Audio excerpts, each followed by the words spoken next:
Pertama, cara hidup. Cara hidup macam mana kita nak bina keluarga kita. Nak bahagia ni, keluarga bahagia, titian ke syurga. Dia bahagia tapi menyalak berpagi malam, menyanyi karaoke, mengamalkan budaya berjoget-joget, berhibur 24 jam. Cuba cek balik cara hidup. Saya sebolehnya nak membina, saya nak membentuk anak-anak saya supaya menjadi anak-anak yang soleh-solehah. Dia cakap seawal usia anaknya 7 tahun dah diajar masuk pertandingan bintang kecil. Kan tak kena. Pertandingan menyanyi nak masuk, oh bahaya. Contohlah, sebab dia yang cakap nak membentuk generasi yang soleh-solehah. Kan? Dia yang cakap tadi. Kemudian ada ujian-ujian apa lagi dalam keluarga? Itulah dia. Ujian yang pertama, ujian bila dah berkeluarga ni, ujian mertua. Dengan mertua macam mana nak buat baik, komunikasinya dia tak pandai bawa diri, dia bisu ke budak ni. Tu sebab bila dah nikah ni nak bagi tahu sikit. Bila dah nikah, ni kalau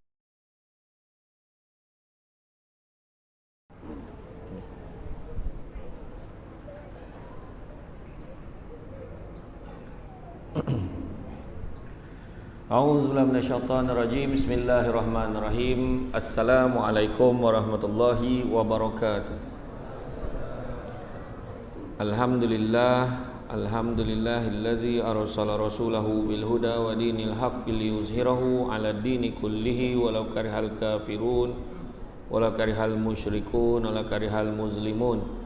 Subhanaka la ilma lana illa ma 'allamtana innaka antal alimul hakim. Rabbi shrah li sadri wa yassir li amri wahlul 'uqdatam min lisani yafqahu qawli. Alhamdulillah, syukur kepada Allah Subhanahu wa taala, segala puji bagi Allah Tuhan sekalian alam. Salat dan salam ke atas junjungan besar Nabi Muhammad sallallahu alaihi wasallam. Masih banyak saya ucapkan kepada tuan pengurusi acara, bahagia tuan pengurusi masjid, tuan imam, barisan tuan kuasa penggerak aktiviti masjid. Seterusnya pemimpin-pemimpin tempatan dan semua peringkat yang berkesempatan hadir, tuan-tuan dan puan-puan yang dirahmati Allah sekalian.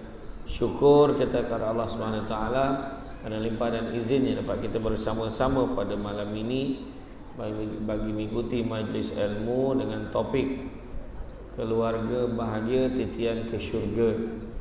Jadi tuan-tuan dan puan sekalian, Nabi sebut barang siapa yang mengikuti jalan-jalan ke majlis ilmu, maka Allah akan anugerahkan kepadanya jalan-jalan ke syurga. Amin. Jangan lupa hashtag pergi syurga balik hari. Ya, tuan-tuan dan puan sekalian, kalau kita tengok ya, pokok sena tepi sempadan, anak tupai menumpang lalu, suami isteri mesti seiringan, barulah hidup bahagia selalu. Datang dari padang keladi, singgah sekejap di Tanjung Karang. Macam mana nak bahagia suami isteri kalau asyik berpatah harang? Kicau-kicau tiung batu, hinggap sekejap di dahan mati. Suami isteri perlu bersatu, barulah dapat tautkan hati. Datang Melaka kena pantun. Kan? Jadi tuan-tuan dan puan-puan rahmati Allah sekalian, bila bercerita tentang keluarga ini, sebenarnya kita lihat betapa sesiapa sahaja yang mendirikan rumah tangga, ingin berkahwin, maka sudah tentunya mengharapkan keluarga yang baru dibina itu akan mendapatkan ketenangan, sakinah, cinta dan kasih sayang mawaddah, dan juga belas kasih, iaitu warahmah sesama pasangannya. Rumah tangga yang bahagia memang dambaan semua orang. Tak ada siapa pun aku kahwin ni dapat seminggu jadilah, tak ada. Ada kahwin aku nak jadi kahwin sebulan je. Tak. Kebanyakannya semua nak bahagia dunia akhirat. Tetapi jarang kita jumpa orang yang kahwin tu seronok lepas kahwin. Kebanyakannya seronok sebelum kahwin. Kalau perasan aku nak kahwin, tak lama lagi nak kahwin ni. Kita jemput kan. Seronok sebelum kahwin. Lepas kahwin kalau tanya macam mana kahwin? Okeylah, jawab boleh lah. 10 tahun kahwin, dia kata azab aku duduk orang tua ni, dia kata dah mula ayat macam tu kan. Jadi itu sebab kita tengok dambaan semua orang semua mendambakan rumah tangga yang bahagia. Disebabkan kebahagiaan rumah tangga bukanlah satu perkara yang datang tiba-tiba, tapi dia merupakan satu proses yang memerlukan usaha yang berterusan. Islam sendiri memerintahkan agar manusia yang bernikah hendaklah menguruskan keluarganya. Kita kena uruskan keluarga. Bermula daripada mula-mula kita nak membina rumah tangga. Tapi apakah cabaran dia? Sebelum nak cerita pasal syurga kan, apakah cabarannya? Kalau tengok cabaran rumah tangga hari ini, yang pertamanya pembentukan keluarga sendiri dah mencabar. Nak membina keluarga sendiri dah mencabar. Kalau kita tengok apa yang dah Allah Ta'ala bagi tahu kita, kan? Allah Ta'ala bagi tahu kita dalam surah Ar-Rum ayat yang ke-21, A'udzubillahi minasyaitonir rajim, wa min ayatihi an khalaqalakum min anfusikum azwajan litaskunu ilaiha wa ja'ala bainakum mawaddatan wa rahmah. Inna fi zalika laayatin liqaumin yatafakkarun. Sadaqallahul azim. Allah Ta'ala beritahu, dan di antara tanda-tanda kekuasaannya adalah dia menciptakan untukmu isteri-isteri dari jenismu sendiri. Itu memang dah jenis kita dah tak ada, it's not my type lah, tak ada. Memang dah pasangan tu jenis kita dah. Supaya kamu merasa cenderung, yakni tenteram, sakinah kepadanya, dan dijadikan di antaramu rasa kasih dan sayang, mawaddatan wa rahmah. Sesungguhnya pada demikian itu benar-benar terdapat tanda-tanda bagi orang yang berfikir. Surah Ar-Rum ayat yang ke-21. Tapi macam yang saya sebut tadi, ujiannya sangat besar pada hari ini. Nak mencipta syurga, kita kena tahu juga syurga tu macam mana. Syurga tu dalam bahasa Jawanya paradise. Macam tu lah kan. Dalam bahasa apa? Syurga lah, syurga. Anak terasa macam mana dalam syurga lah kan, kata Piramli kan. Tapi macam mana syurga? Digambarkan dalam kitab Mukasyafatul Qulub daripada Imam Al-Ghazali, ada beberapa orang masuk ke dalam syurga. Maka terkejutlah dia bila melihat kecantikan, keindahannya, singgahsana, makanan-makanan, buah-buahan yang lazat dan enak, singgahsana permaidani indah, sungainya yang mengalir berwarna-warni, air sungai itu boleh diminum dan boleh dimandi, nampak sangat nyaman sekali. Dan pada ketika itulah terdengar suara Allah memerintahkan malaikat. Ini dalam kitab Mukasyafatul Qulub. Allah memerintahkan malaikat, kau bukakan tabir ini supaya mereka dapat memandang kepada wajahku. Allah Ta'ala suruh. Dan bila sebut macam tu, maka malaikat menjawab, ya Allah, mana mungkin kami boleh membuka tabir ini kepada mereka dengan tahap mereka ini derhaka kepada kamu, ya Allah, ketika di atas dunia. Maka Allah bagi tahu, bukakanlah tabir ini kerana mereka semua ini pernah di atas dunia dahulu menangis kerana aku. Ini soalan bocor. Menangis kerana Allah, ada peluang masuk syurga ya, tapi itu bukan tajuk dia. Tajuk dia menangis kerana Allah tu next time, kena panggil lagi, confirm. Jadi menangis kerana aku, dia pernah menangis kerana aku atas dunia. Jadi malaikat pun buka lah tabir. Bila malaikat buka tabir, ke semua mereka ni terus bersujud kepada Allah. Allah beritahu, mengapakah kamu semua, kalian semua bersujud, sedangkan di sini bukan tempat beramal dan bukan tempat bersujud. Allah Ta'ala beritahu. Dekat syurga tak ada siapa tanya zuhur dah masuk belum. Dekat sana tak payah nak ibadah, tak payah nak apa. Itu tempat kita dah berjaya, bahagia dunia akhirat. Tak perlu lagi dah nak semayang kat sana, kan? Jadi Allah Ta'ala tanya, di sini bukan tempat beramal, di sini bukan tempat bersujud, apakah kamu tidak rela kepada aku? Allah Ta'ala tanya.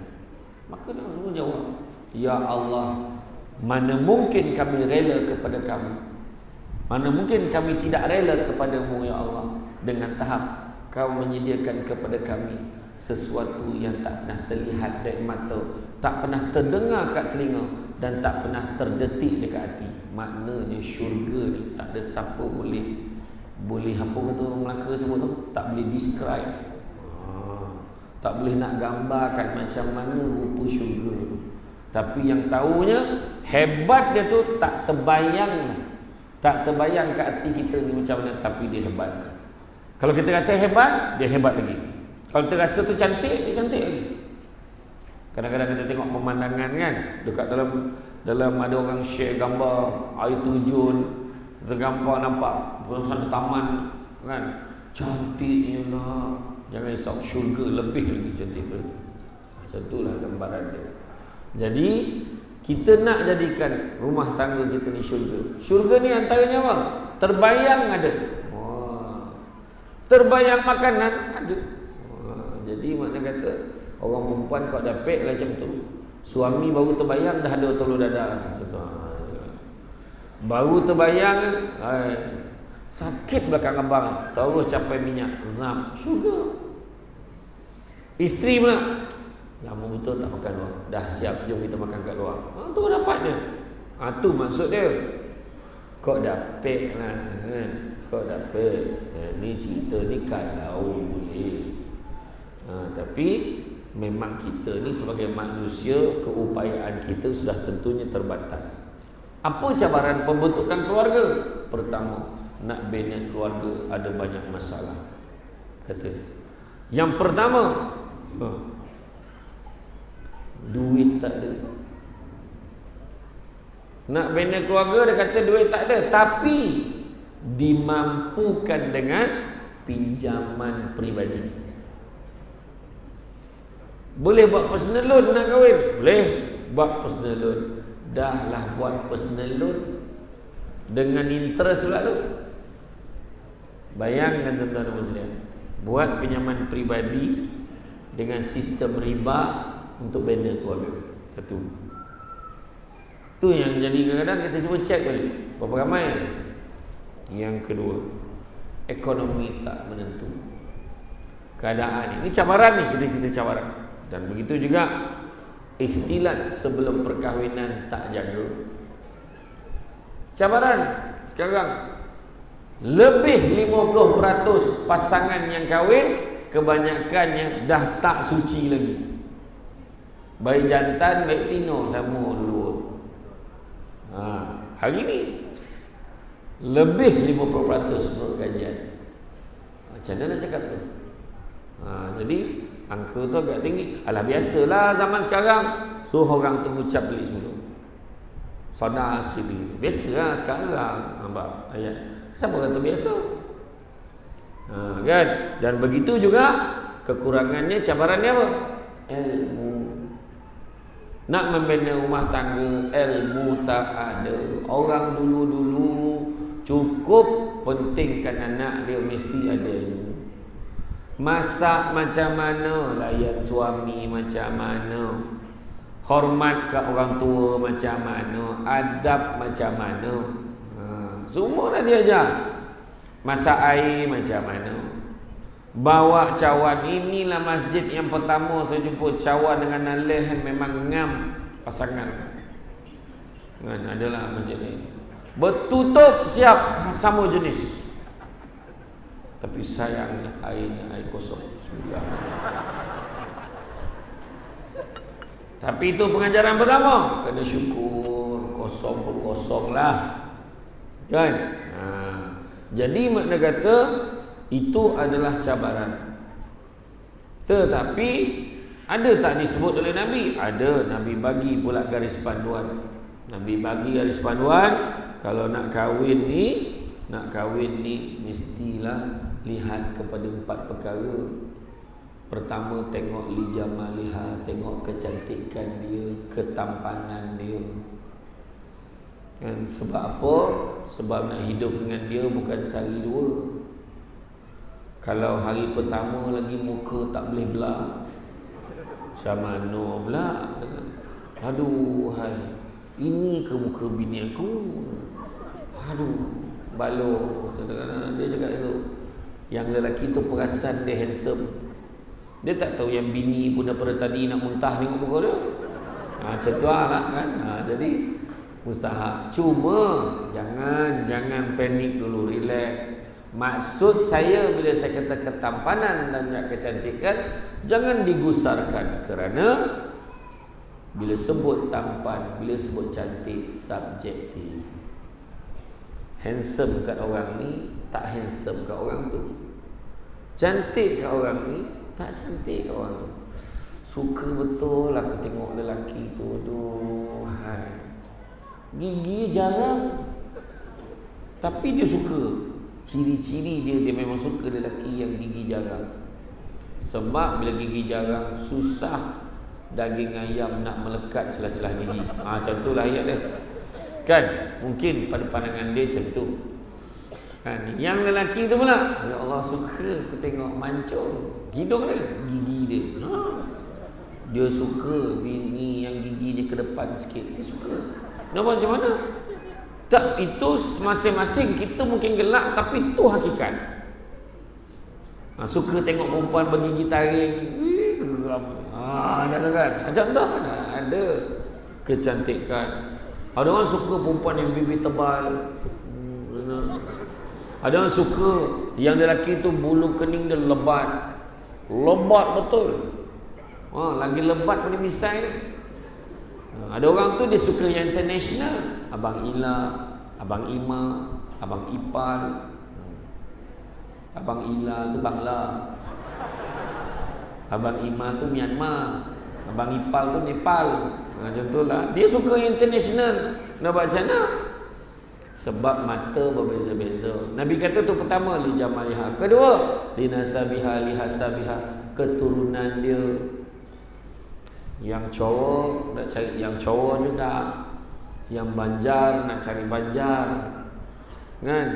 Tak, maksud keturunan ni Nabi sebut keturunan yang baik-baik. Ayah imam, Omar ustazah, abang pegawai pejabat mufti, yang abang nombor 2 tu pejabat agama, abang yang nombor 3 tu kerja kat pusat falak, yang ketiga tu ustazah mengajar dekat sekolah dekat Jacob. Handa-handa adik-beradik Mak ayah pun baik. Betul. Yang ketiga, lima lihat, tengok harta kekayaan dia. Bukan sebab boleh kau sakau, kau sapu duit itu, bukan. Tapi dengan kekayaan dia tu kau boleh tahulah bajet kehidupan ini macam mana nak jaga dia. Dan yang keempat adalah kerana agamanya, lidiniha. Jadi sebelum saya membenarkan dan menerima lamaran kamu kepada anak saya nak uji beberapa perkara. Ni ambil Quran tafsir. Sila buka muka surat 183. Cuba bacakan sikit ayat dan baca maknanya sekali. Dia pun baca. Dengar je ayah tu baca. Lepas tu apa makna dia baca? Sekarang saya nak tanya, apa yang kamu faham dengan ayat ni? Pandangan kamu tentang isu negara dan isu semasa sekarang. Dia pun baca. Kebetulan yang dibaca tu surah tu tentang sedekah. Apa pandangan kamu? Sebenarnya itulah sedekah sekarang. Dekat situ je dah baca lah. Budak ni macam mana? Dia tadabbur Quran. Cuba kamu sebutkan kategori yang kedua. Soalan saya kategori ibadah. Sudah ibadah pula. Hara budak ni. Kenapalah azab sangat nak kahwin dengan anak dia. Kawan aku tak macam ni pun. Ya. Cuba kamu ni, cuba kamu baca surah Fatihah sikit. Baca, saya nak dengar dia baca Fatihah. Alham habis. Kan? Ya, tuan-tuan, kita galak macam tu lah. Kan? Dia membek ringan. Kamu tak mengaji? Ngaji. Last saya khatam awal. Bila kau khatam darjah 1. Lepas tu tak ngaji lah. Tu salah tu. Nampak? Tapi Nabi kata, kalau tak ada keempat-empat pun, paling tidak Tengoklah, lihatlah agamanya. Dia tak kaya, dia tak handsome, keturunan pun tak baik, tapi tengok agama. Agama dia macam mana? Dia semayang tak tinggal, dia ni budak baik lah. Muka tak handsome, boleh adjust. Sebab agama dia dah bagus, muka tak handsome, boleh adjust. Bila hari-hari ambil wuduk, rupanya muka tu bersih, dia nampak. Keturunan dia tak baik, mungkin dengan tingkat ketaatan pada Allah dan Rasul, lepas kahwin dia dapat melahirkan generasi keturunan yang baik-baik selepas itu. Harta pun tak ada, mungkin sebab tingkat ketaatannya kepada Allah dan Rasul, dan selepas dia berkahwin Allah murahkan rezeki dia. Banyak orang macam tu, kan? Dengan mawaddah, kasih sayang, memenuhi syahwat, suami isteri akan melahirkan dan mengembangkan zuriat keturunan manusia. Sebab dalam Islam perkahwinan ini ikatan yang suci. Berlainan dengan sesetengah fahaman, dia bolehlah on dulu baru kahwin. On bolehlah kan buat benda-benda yang terlarang kemudian baru kahwin. Malahan ada yang dah duduk serumah, pemain bola sepak antarabangsa, penyanyi, pelakon, dah duduk serumah, anak dah 2-3 orang anak. Bila tanya bila nak kahwin, kami belum terfikir lagi soal kahwin. Anak 3 orang. Macam mana tu? Tapi Islam bukan begitu. Kita memelihara kesucian perkahwinan, kita memelihara kesucian keturunan salasilah, kan? Kita jaga betul-betul. Itu sebab prosesnya daripada awal, peminangan semua ambil kira, kan? Kemudian timbullah rahmah, kasih sayang yang murni yang tumbuh dari jiwa yang paling dalam, sehingga suami isteri merasakan kebahagiaan yang tidak bertepi dan ketenangan yang tidak terbatas. Dan suami isteri gemar bermusyawarah kerana saling menghormati, memahami dan keperluan kehendak masing-masing. Mak kita dulu tahu dah. Kalau orang tua tu sampai air bang, tahu dah. Dia memahami. Aduh, perut ni. Bang, kejap bang makanan sikit lagi nak siap. Tahu dah suami tu nak makan. Orang dulu sekarang melantun bangap kan. Lapar pun tak makan. Bini tu pula sound balik bapak. Apa orang tak makan? Aduh, kan fail tu. Abang nak makan ke? Paling tidak kan, nak makan saya sedukkan. Bolehlah. Macam tu. Kadang-kadang suami bukan susah sangat. Lauk dia senang-senang je. Musyawarah. Sarapan pagi nasi lemak dengan telur mata kebab. Tengah hari nasi putih dengan telur masak kicap. Malam nasi putih dengan telur dadah, kau tuang juga kicap. Memang telur. Malam tu laki kau tidur berdongku keluar telur. Dek banyak telur daripada pagi. Kan? Dek hanya mulut laki kau. Kan? Senang ustaz. Ekonomi sekarang nak merudum. Telur je. Sekarang lauk telur pun dia dah tukar dah dalam buku menu tu. Lato-lato. Dia kata macam tu. Lato-lato goreng. Lato-lato dadah dia kata. Macam tu lah sekarang. Kan? Jadi apa-apa pun dalam nak membina keluarga yang bahagia, ujian itu tadi tidak boleh kita pandang sepi. Pertama, cara hidup macam mana kita nak bina keluarga kita. Nak bahagia ni, keluarga bahagia, titian ke syurga. Dia bahagia tapi menyalak berpagi, melalak, menyanyi karaoke, mengamalkan budaya berjoget-joget, berhibur 24 jam. Cuba cek balik cara hidup. Saya sebolehnya nak membina, saya nak membentuk anak-anak saya supaya menjadi anak-anak yang soleh-solehah. Dia cakap seawal usia anaknya 7 tahun dah diajar masuk pertandingan bintang kecil. Kan tak kena. Pertandingan menyanyi pula masuk, bahaya. Contohlah, sebab dia yang cakap nak membentuk generasi yang soleh-solehah, kan?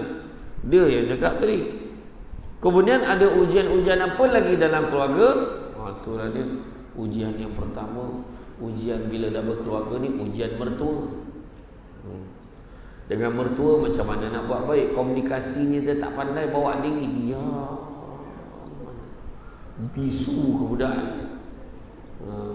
Tu sebab bila dah nikah ni, nak beritahu sikit, bila dah nikah ni, kalau nak buat lah, kalau boleh lah, lepas selesai akad nikah, dah baca, dah sign lafaz taklik semua dah selesai, ayah dengan mak pengantin perempuan duduk menghadap pengantin lelaki dan pengantin perempuan. Pengantin perempuan tu anak dia. Beginilah ayah anda dengan ini, dengan rasminya menyerahkan anak ayah kepada kamu untuk kamu jaga. Tolonglah jaga. Tegurlah dia kalau dia buat salah. Tapi kalau boleh ayah minta tolong, jangan dipukul dia. Ayah sendiri pun tak pernah jentik dia. Wah, dia belasah budak tu sampai lunyai masa kecil tu. Tapi ayat dia macam tu lah, nak bagi tahu supaya jangan suami tu pukul anak dia. Kalau boleh tegurlah baik-baik, insya-Allah dia ni mendengar cakap. Kamu dengar cakap suami kamu, ayah dah amanahkan ni. Dan kemudian kalaulah ditakdirkan anak ayah ni rindu nak jumpa mak dengan ayah, janganlah kau larang dia balik jumpa mak dengan ayah, ya. Bila cakap macam tu, lelaki tu merasap dalam kepala dia sepanjang perkahwinan dia. Ramai yang tak buat benda tu, kan? Baiklah ayah, insya-Allah segala nasihat ayah dan pesan ayah tu saya akan ingat. Macam tu. Ini tak habis akad nikah, zup hilang, baring kat jalan kereta api ambil gambar. Nak mampuilah kau orang baring kat jalan kereta api tu. Tunggu kereta api dekat sikit baru ambil gambar, kan nak mati tu. Yang seorang tu pergi kat masjid tu, masjid yang lawa kan, siap angkat gaun kayak dinding. Abang Haji tu ambil wuduk dah 8 kali basuh muka tu. Kawan tu pakai baju pengantin jarang pula. Ya, dan kemudian dah kahwin, dah nikah, pergilah ziarah rumah pak saudara, mak saudara, belah suami, belah isteri, pergi campur pak saudara, mak saudara. Orang Negeri Sembilan dulu kalau pergi tu bawa bokor. Bawa bokor ni, bawa dodol tu, ada bekas tu, kemudian pergi rumah orang, dodol tu dia ambil, bekas tu dia letak duit. Sekarang tak payah, pergi tu ziarah tu, bawa lah buah tangan, maksudnya tu. Bukan bawa bokor, bawa buah tangan. Ni Mak Lang, ni adik mak. Oh iya ke? Yang ni Mak Su, adik mak yang kecil sekali. Yang ni Pak Long, ni Pak Ngah. Oh, kenal lah. Nak pergi rumah ni, rumah belah perempuan pula, kenal semua. Macam tu. Itu sebab orang dulu kahwin cuti 2 minggu sebab tu. Ni cerita dia berambuih bila negara honeymoon. Bodoh lah. Apa dah nak mati benar dah, tak sampai berjalan lepas ni. Yalah tak tahu, tapi pergi ziarah silaturahim tu mustahak dulu. Yang muda-muda yang belum kahwin ni dengar ni cakap ni pesan. Kau jangan ikut perangai abang-abang, akak-akak kau dah kahwin yang tak buat sombong sendiri tu. Dengar ni cakap. Iya tuan-tuan, raya pun tak nak balik kampung. Tak nak campur saudara mara. Apa cerita? Kan? Iya tuan. Tu sebab tadi ujian mertua, ujian ipar dengan ipar tak ngam. Bila daripada mula kahwin lagi dah tak campur, macam mana? Kemudian ujian duit. Dah kahwin hutang banyak, kan? Dah kahwin pendapatan tak seberapa. Kemudian ujian anak pula. Kahwin-kahwin tak beranak-anak, ataupun kahwin beranak aja pula. Pun ujian juga. Ada tak duit nak bela anak ni? Kemudian gaya hidupnya tiada ilmunya. Tiada adab yang diterapkan dalam keluarga. Tak ada peraturan, komitmen macam-macam. Kemudian dah kahwin pun tak jaga ikhtilat. Macam tu dia sebelum kahwin, macam tu juga dia selepas kahwin. Sama ya, bebas, macam tak ada apa-apa. Itu masalah hari ni. Saya kalau boleh dah kahwin nanti, saya tak nak you control I. Pijak sekali perempuannya tu. Banyak kau. Mana boleh macam tu? Suami pun, abang sebagai suami, abang bebas melakukan apa saja. Tak juga. Kan? Malam ni abang boleh lewat sikit, abang kerja. Nanti kalau apa tak payah tunggu abang. Okey bang, janganlah selalu sangat balik lambat. Sian saya. Setakut tidur seorang. Macam tu kan. Bayangkan dah 20 tahun cakap ayat macam tu lagi. Steady tak steady? Janganlah balik lambat. Dah 20 tahun nak balik lambat. Betul kan? Kan? Macam tu lah. Jadi, apakah kuncinya? Keluarga bahagia titian ke syurga? Tentulah ada cara-cara dia. Tentu ada kuncinya. Pertama, kunci rumah. Sistemkan rumah tangga dengan sistem Islam. Abang, bangun bang, jom kita subuh berjemaah. Mulakan dengan solat. Ni tak, kadang-kadang orang perempuan dia bangun, dia semayang sendiri dulu. Janji dia lepas, macam dia seorang nak masuk syurga. Bangun ambil wuduk, dia tengok lelaki dia.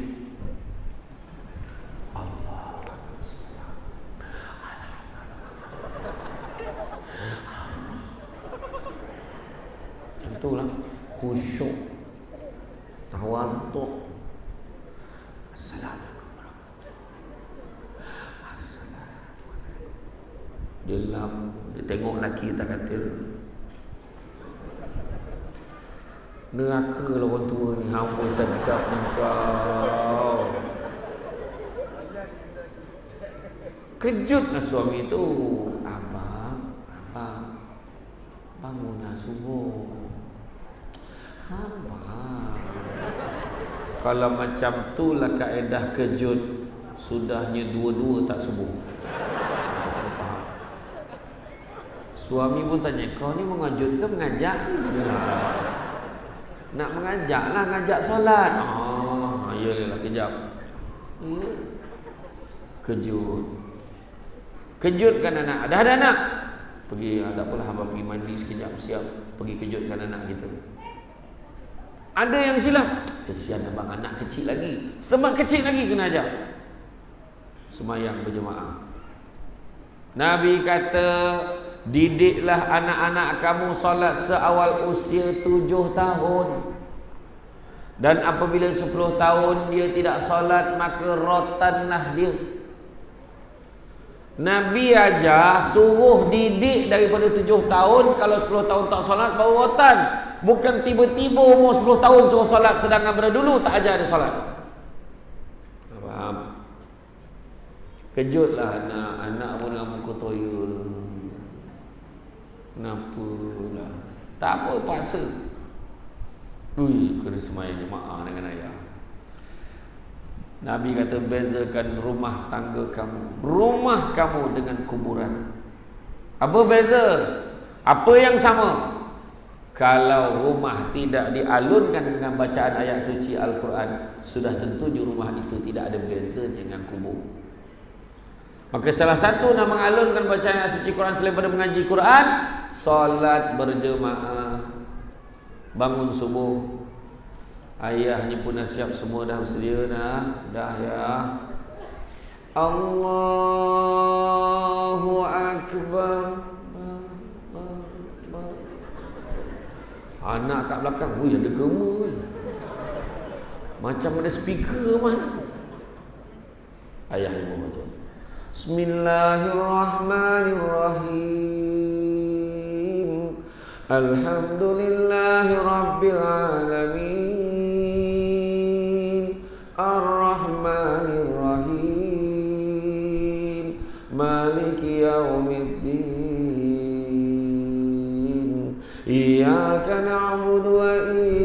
iyyaka nasta'in. Isteri kat belakang dalam hati, suamiku, kaulah imamku. Sampailah ayat ujung, waladdallin. Anak, amin. Bismillahirrahmanirrahim.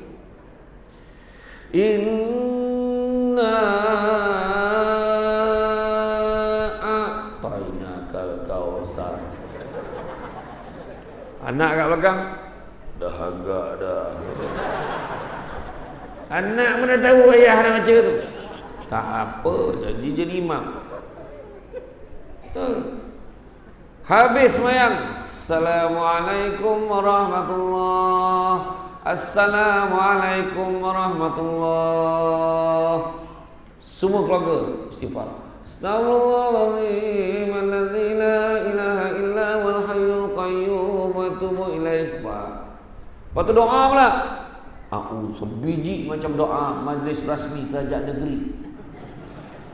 A'udzubillahi minasyaitonir rajim. Bismillahirrahmanirrahim.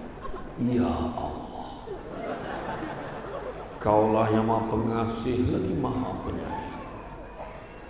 Sesungguhnya aku sayangkan istriku, ya Allah. Anak tu pandang mak dia. Ya mak dia pandang depan, sibuk lah. Aku juga sayangkan anak sulungku Alung, ya Allah. Lung, nama kau lah Lung. Oh, anak. Aku juga sayangkan anakku yang kedua Angah, ya Allah. Angah, nama kau Angah. Aku juga sayangkan anakku yang ketiga Alang, ya Allah. Tahu tak apa, dia jawab. Tengok, doa dia faham sampai ke hati. Kalau ada hajat tertentu, ya Allah, anak sulung kami ini harapan keluarga, ya Allah. Si Alung pandang adik dia. Dia bakal menduduki SPM bertahun ini, ya Allah. Berikanlah dia 12A, ya Allah. Alung dah berubah muka. Kenapa Long? Angah tanya. Subjek ambil 9 ni. Macam mana dapat 12 tu? Itu yang pucat Alung tu. Ayah pun tak tahu nak ambil ilmu subjek. Tetapi kan di tengah kadang-kadang ada masjid-masjid kan. Dia ada satu style doa. Bismillahirrahmanirrahim. Alhamdulillah. Syakirin. Zirah. Ya awal juga kali. Sultani. Rahmatullah. Sakhati kawan. Sultani. Yang belakang amin, amin, ya kan? Orang perempuan kena dengar. Jangan biar suami doa macam tu. Ya Allah, kau berikanlah aku. Ya Allah, aku dah lama lagi, ya Allah. Pemudahkanlah urusanku, ya Allah. Bini kat belakang, amin, amin ya Allah, amin ya Rabb. Makbul. Jadi orang perempuan sebelum amin dengar. Kalau dengar, ya Allah kau berikan aku, ya Allah. Mesti kat belakang, kuat sikit. Tentu. Kalau suami tegur, nak tegur isteri dalam doa paling sesuai. Sebab kadang-kadang orang perempuan ni tak makan tegur ke depan, tegur di hadapan Allah. Ya Allah, kau bukakanlah hati istriku, ya Allah. Isteri kat belakang, apa hal ni? Sesungguhnya dia seorang yang degil, ya Allah. Isteri kat belakang, dia pun sama. Menyawat, tetap menyawat. Tu menyampah tu. Kan? Doa. Betul. Baca Yasin sesama. Dah semain subuh, dah doa, sarapan, makan sama-sama. Betul. Solat sama-sama. Okey. Right. Makan sama-sama.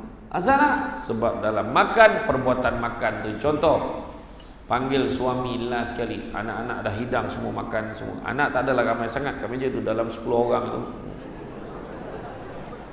Kan, pinggan mana dia dah duduk, dah apa semua. Lalu pergi panggil ayah, makanan dah siap. Ayah pun datang. Bila ayah datang aja, ayah duduk je, langsung terbalikkan pinggan ni. So, sendukkan nasi panas-panas letak. Orang tu dulu macam tu. Saya ni nampak yang muda ni tua sebelum usia. Lepas tu makan dia duduk, ayah dia dah ready macam ni. Okey, anak ayah. Lalu baca doa. Ayah huzur ni, gurau pula. Nampak? Lepas tu makan. Anak ni, bah, nak telur tu sikit. Cubit telur letak dalam pinggan anak, dapat pahala sedekah lagi besar daripada bagi makan anak orang lain. Isteri pun minta, bang, nak sayur tu sikit. Senduk. Kalau abang suap, anak nampak. Biar anak nampak, kau isteri aku kan. Kamu. Yelah. Dia pun buka, dia suap. Ngam. Anak yang tak pernah tengok kat meja makan tu. Yo. Bahagia. Itu saya cakap tadi.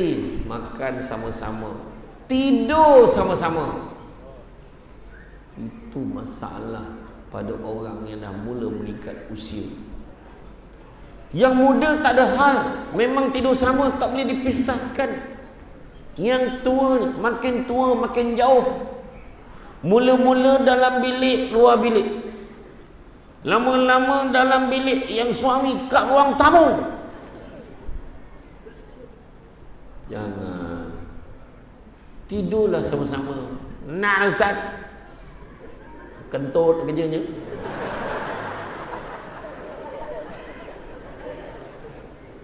Bang, boleh tak bagi saya tidur dulu baru abang kentut? Macam tu lah. Betul. Lepas tu dia berdengkur lah ustaz. Tidur dulu. Iya. Kadang-kadang isteri berdengkur pun boleh tahan. Apa salahnya tua-tua? Dah tua-tua, pergi tidur luar. Menyemak. Dia halau suaminya. Dah lah tak ada toto. Tidur atas lantai, atas kapet. Selimut taklah ada. Tarik kain ihram balik umrah. Selubung dah macam jenazah pun. Jangan. Tidur sesama. Nabi dulu dengan isteri bekerja-kerja, bergurau-gurau, main lumba lari lagi. Main nak kerja-kerja. Tapi janganlah kat luar rumah, terjiran nampak. Kat dalam kan tengok kat luar, hal tu siap tu kan. Contoh. Kan? Ni bergurau-gurau kan. Lepas tu tak lama tu semua telefon. Halo, apa dia ya? Kau kumpul adik-beradik balik rumah. Ada benda ayah nak bincang sikit. Pahal semua balik. Pahalnya ya. Macam ni lah. Ayah terpaksa cerita benda ni sebelum benda jadi lagi kecoh. Kenapa ya? Mak kamu mengandung dah tua ni. Mengandung lagi. Ya, mana tahu kan. Makan sama-sama, tidur sama-sama. Peluk isteri, peluk suami. Tua buat cara tua. Dengan halau. Dan yang keempat, jalan sama-sama. Malam anak dah tidur, kunci pintu, naik motor round sepanjang Pantai Puteri. Jika engkau minta intan permata, tak mungkin ku mampu. Sampai ke ujung, tayar bocor. Wah, pahal. Awaklah berat sangat. Kau tu berat lebih muatan. Dia cakap dengan turun lah bini. Daripada situ sampai ke rumah ni 35 km. Yang bini ni Allah beratnya helmet. Buka helmet, pegang. Dah peluh, buka pula tudung sebelah ni. Berjurai tudung, helmet, rambut kembang. Sampai kat taman perumahan, jiran-jiran nampak semua tutup tingkap, tatap tutup. Esok orang pun tegur suami ni, "Mat, malam tadi kau ke yang tolak motor tu, Mat?" Aku. Kenapa? Kau jaga-jaga, Mat. Kenapa pula? Aku tengok ada lembaga ikut kau malam tadi. Itu bukan lembaga, tu bini aku. Itulah tu. Kembang tu salah. Yang pertama, saya kata dia kunci rumah, sistemkan rumah tangga dengan sistem Islam. Solat sesama. Kita nampak kecil benda tu. Kita dah meninggal dunia, dah dalam kubur 5-6 tahun selepas itu, ataupun selepas itu anak kita kahwin. Malam pertama anak kita pegang tangan isteri dia, "Sayang, boleh tak mau lagi esok kita dah kahwin ni, kita solat subuh berjemaah ya?" Boleh. Kenapa pula abang tanya? Bukan apa. Arwah abah dengan arwah mak dulu sepanjang hayat dia tak pernah tinggal solat subuh berjemaah. Mengalir pahala untuk kita yang dah masuk dalam kubur. Satu lagi situasi yang petang Jumaat kita karaoke. Pahala abang, arwah ni dulu tak pernah tinggal karaoke petang Jumaat, nak mampus. Banyak lagi benda lain boleh tinggalkan untuk anak keluarga kita. Tinggalkanlah amalan-amalan yang baik, yang ada manfaat dunia akhirat. Kunci pertama. Kunci kedua, kunci pejabat. Tadi kunci rumah, kunci pejabat. Kunci pejabat ni apa? Nabi dah sebut, carilah rezeki yang halal. Sesungguhnya yang halal itu cukup buat kamu. Jangan kita susah hati. Aku bukan doktor, aku bukan lawyer, aku bukan engineer, aku bukan yang profesional. Kalau dah semua jadi lawyer, siapa pula nak jadi pesalah? Kalau dah semua jadi hakim, siapa pula yang nak dihakimi? Dah semua jadi bos, siapa pula nak jadi pekerja? Tetapi yang paling penting, walaupun gaji pangkat tinggi, duit banyak sikit, yang penting Nabi pesan cari rezeki yang halal. Yang halal itu cukup buat kamu. Dan Nabi sebut, barang siapa yang membenarkan benda-benda haram masuk ke dalam perutnya, nescaya malaikat di langit dan di bumi akan melaknatnya selama sesuai selagi mana benda-benda haram itu ada di dalam perutnya. Jaga, tolong jaga. Kan? Itu sebab kadang-kadang minta maaf cakap, saya dah kaji banyak, saya jumpa kadang-kadang makcik-makcik yang kerja dekat sekolah, dekat apa, kerja cleaner, dekat pejabat, dekat apa, cuba tanya, anak-anak dia semua berjaya. Kadang-kadang mak ayah kaya ada, anak bangang melantun-lantun ada. Dah lah bangang kurang ajar ada. Ada tuan.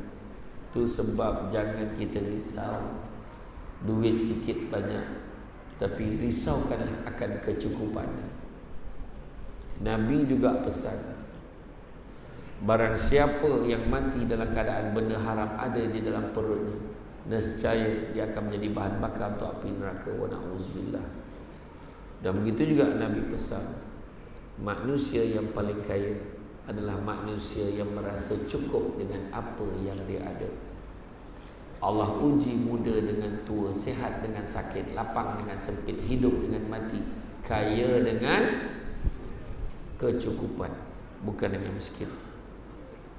Ada orang kaya tapi tak cukup-cukup, tapi ada orang miskin, alhamdulillah dia rasa cukup.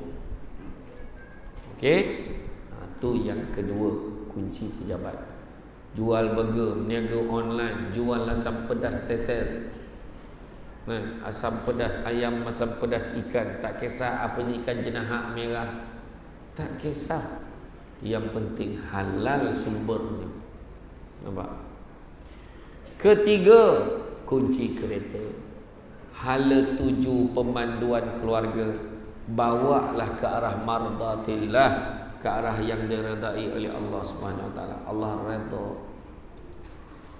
Daripada awal lagi cita-citanya apa? Tanya anak, nak jadi ustaz anak tu.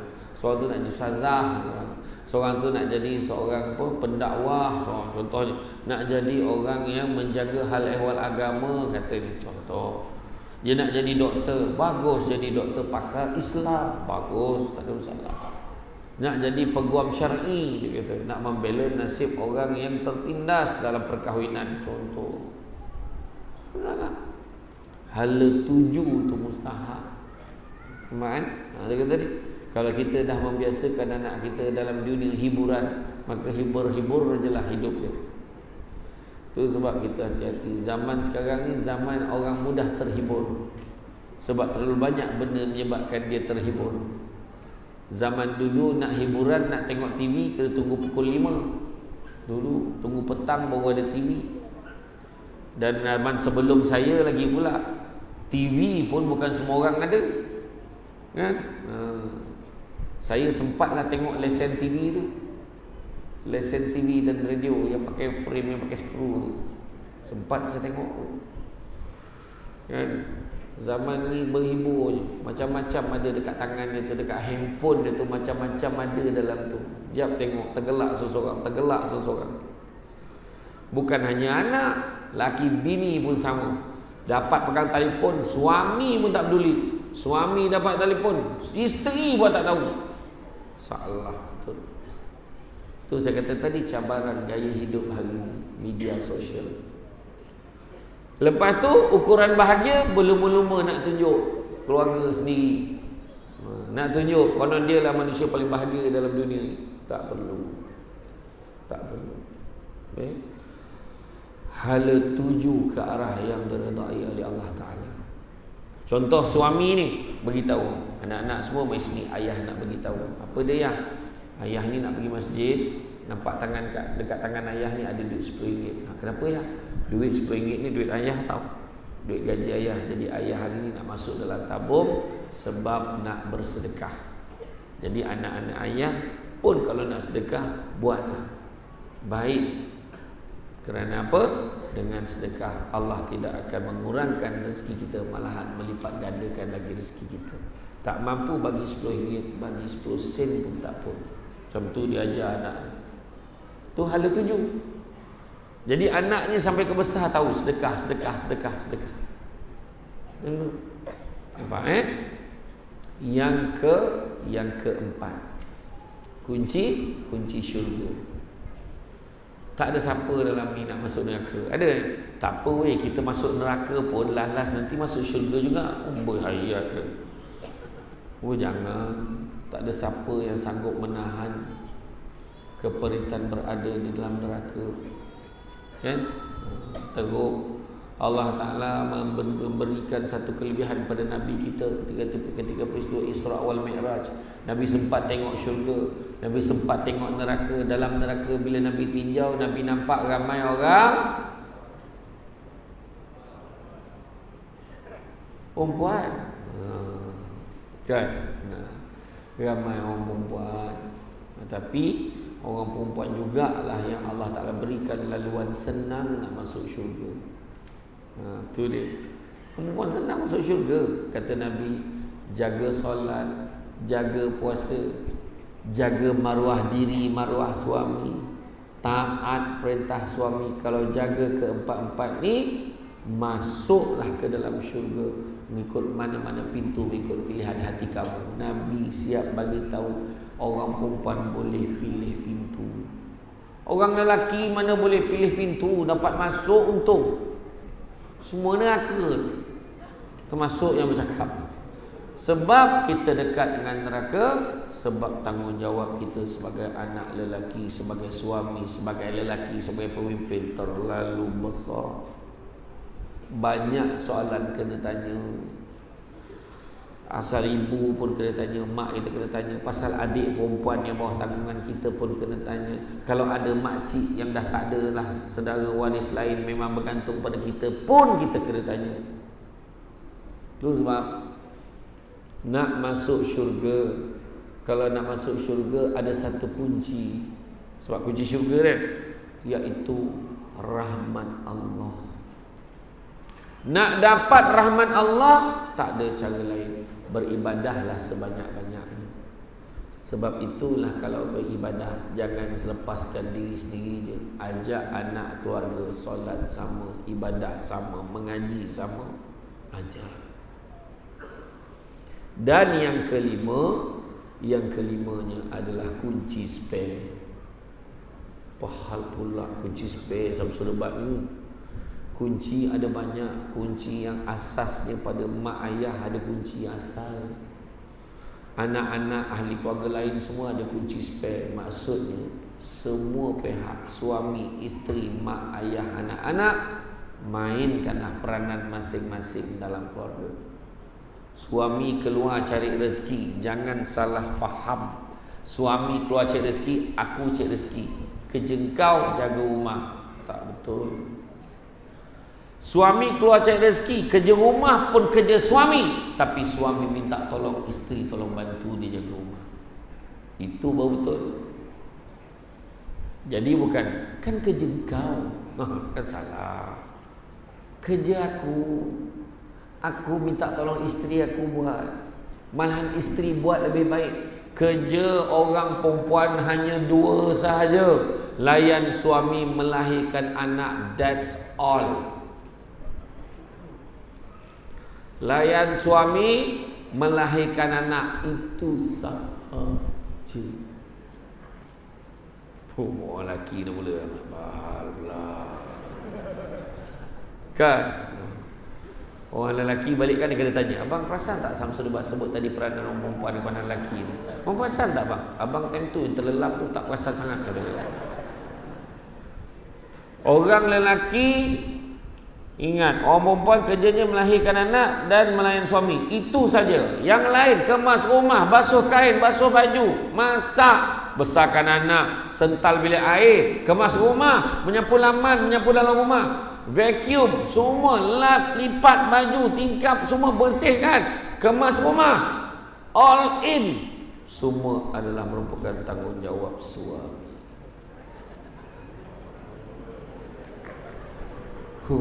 Lepas ni imam tolong jangan panggil lidah berceramah ni.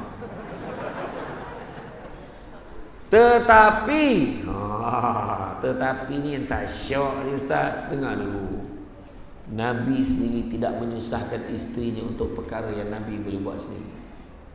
Tetapi dalam kita ni orang lelaki tak mampu nak buat.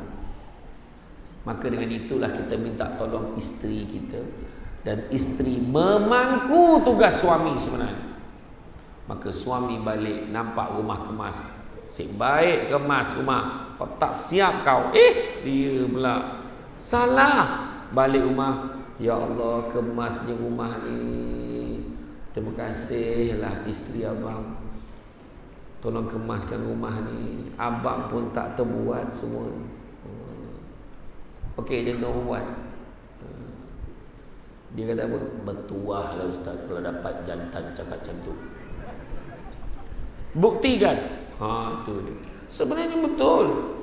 Orang perempuan ni, ya Allah, tu sebab Nabi kata, layanlah isteri kamu dengan lemah lembut. Berlemah lembutlah dengan isteri-isteri kamu, kerana sesungguhnya mereka adalah pembantu dan teman yang setia. Baik-baik. Nabi kata kalau sudah disempurnakan hak kamu, maka berikanlah mereka makanan, pakaian, tempat tinggal, yakni nafkah, dengan suasana kasih sayang. Macam tu. Sayang, ni duit belanja bulan ni. I love you. Macam tu. Nah, ambil memekak. Tak boleh. Nampak tak? Betul. Ini cerita dia. Jadi tuan-tuan dan puan dirahmati Allah sekalian, jadi kalau kita ni nak membina keluarga yang keluarga bahagia, titian syurga, makna nak menuju ke syurga, maka hendaklah kita melaksanakan apa yang Nabi suruh, tinggalkanlah apa yang Nabi larang.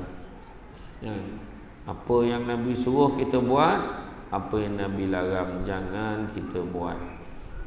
pasangan yang soleh, pasangan yang taat menjalankan perintah Allah dan sunnah Rasulullah, insya-Allah meniti jalan menuju ke syurga.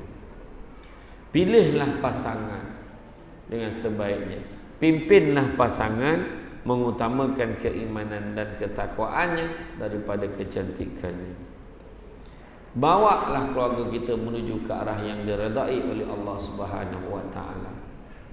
Jangan kita sibukkan dengan keduniaan semata-mata. Isteri berusahalah menjalankan tugas dengan sebaik mungkin, menjalankan amanah sebagai penjaga rumah tangga, supaya rumah tangga akan sentiasa terpelihara dengan kebaikan. Itu yang mustahak. Sebab kalau kita tak jaga rumah tangga kita, maka macam manalah kita nak berjaya bahagia di dunia dan di akhirat. Macam saya sebut tadi, cabarannya sangatlah besar, terutamanya pada zaman media sosial. Semua share dekat luar. Itu sebab saya pesan pada mereka yang ada masalah rumah tangga, jangan upload dalam media sosial meluahkan perasaan, tak perlu. Itu sebab kita tengok ada pasangan artis tu, bila dia nak bercerai, ada wartawan tanya, keluar temu bual dia tu. So macam mana tadi dah kes mahkamah tadi, macam mana? Wartawan tanya. Kita selagi belum dimuktamadkan perceraian itu, kena faham kita masih suami isteri. Jadi cakap apa? Terima kasih banyak pada semua yang hadir. Terima kasih atas soalan tu. Cuma saya minta satu je, boleh tak semua? Minta apa tu? Minta tolong doakan kami. Doakan yang baik-baik. Assalamualaikum. Dah. Jangan meluahkan perasaan. Dia memang lelaki tak guna. Ya apa? Mati lagi baik. Contohlah kan. Dia buruk-burukkan. Bila kemudian isteri pula buruk-burukkan suami, sedangkan kamu masih belum bercerai, kamu masih suami isteri, berdosa buka aib dekat semua orang. Jangan. Kadang-kadang orang perempuan dah marah, keluar post. Kalau tak sedap, masaklah sendiri. Oh, dia tulis tu. Mana cakap siapa tu? Cakap suami lah. Siapa lagi?